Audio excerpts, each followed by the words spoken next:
Hey guys, how's it going? It's Nikel here.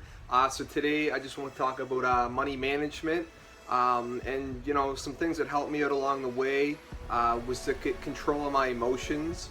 I know sometimes us guys don't want to hear that because we're like emotions. I don't want to talk about that sort of thing, right? But like as funny as it sounds, it's really true that you need to learn how to manage your emotions because money is a very emotional thing.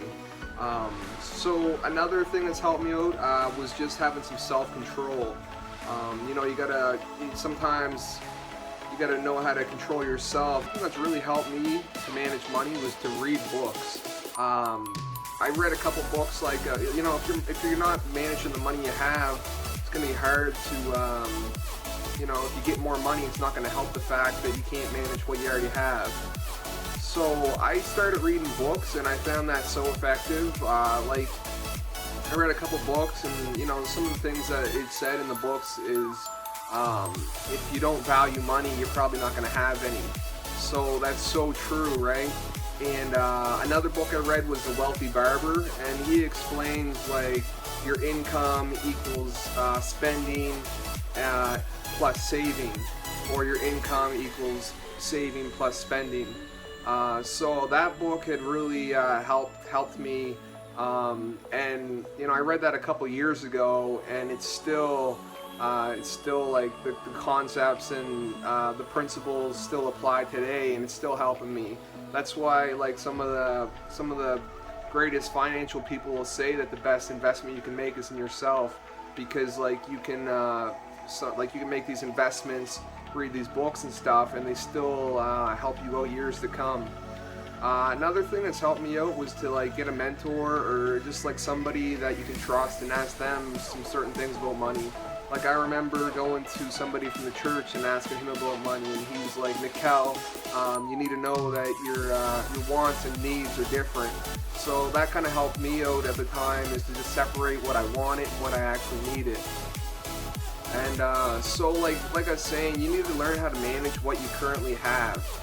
Like a lot of the times we get caught in these traps. We just try to chase getting more money, but we're not really managing what we actually have. So you need to like get in the habit of paying yourself first.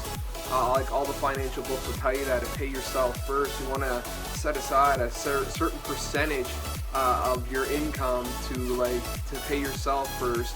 And when I first heard of this, I was like, I didn't really think it was true, because I was like, well, how are you gonna are you gonna have money left over for like rent or like cell phone bill and all this other stuff? But you need to pay yourself a percentage, usually 10%. More than that, that's great, but a minimum of 10%, and then you live off the rest.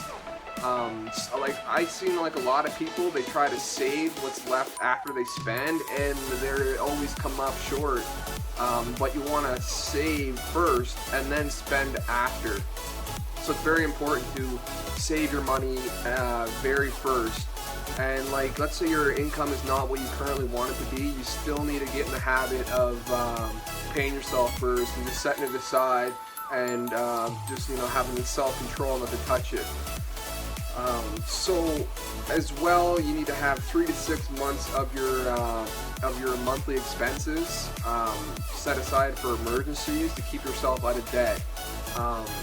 I remember when I was in debt, it was like, it's hard to get out of, and you look at these debts, man, you get them all lined up, and you're like, I don't know how I'm going to do this, but you got to chip away at them.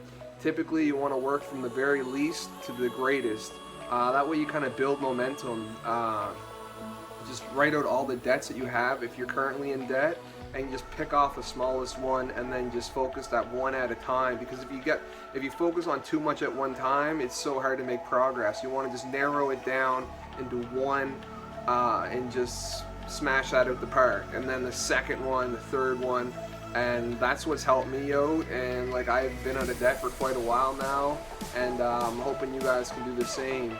But like, if you're not in debt, like I said, you want to manage the money you currently have, 10% minimum, build up an emergency fund, and then start to invest so you can start to generate some wealth for yourself. And a book that's helped me out was Robert Kiyosaki, Robert Kiyosaki, Rich Dad Poor Dad. And what he does is he lays down the foundation for building wealth, and it just tells you about the difference between an asset and a liability.